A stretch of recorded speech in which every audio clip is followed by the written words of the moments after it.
सम्पूर्णमा मेरो नमस्ते। अनि आज चाहिँ म हजुरहरू माझ एउटा निकै महत्त्वपूर्ण सूचना लिएर आएको छु। कृपया मेरो भिडियोलाई जति सक्दो सेयर गरिदिनु होला है। वैशाख 15 देखि 30 नबिर्सिनु होला है। वैशाख 15 देखि 30 क्यालेन्डरमा टिक गर्दा पनि हुन्छ। राष्ट्रिय पोषण लेखाजोखा अभियान हुँदैछ। यो पुरै नेपालभरि नै हुँदैछ।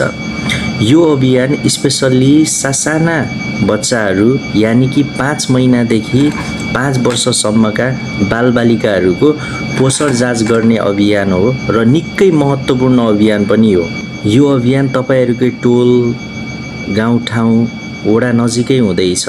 वडा स्तरका सामुदायिक स्थल जस्तै स्वास्थ्य चौकी, खोप केन्द्रतिर यो कार्यक्रम भइरहेको छ। हामीले हाम्रो बालबच्चाहरूलाई पौष्टिक आहार त दिएका छौँ, तर पनि यो जाँचले पुष्टि गर्छ।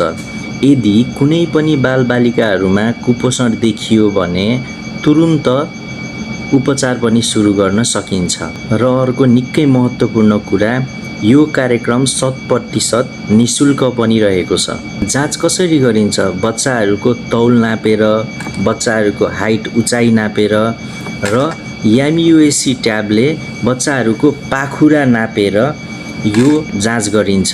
एमयुएसी ट्याबमा यदि हरियो आयो भने तपाईहरुको बच्चा स्वास्थ्य छ, पहेँलो आयो भने तपाईहरुको बच्चा मध्यम छ र रातो आयो भने तपाईहरुको बच्चामा कुपोषण देखिएको छ, यानि कि कुपोषण छ। यदि रातो आएको खण्डमा तुरुन्त उपचार अगाडि बढाउन सकिन्छ। त्यसैले आफ्नो बालबालिकाहरूको लागि, आफ्नो बच्चाहरूको लागि यो कार्यक्रममा जति सक्दो चाँडो भाग लिनु होला भन्न चाहन्छु। अझै हामीसँग केही दिन बाँकी रहेको छ।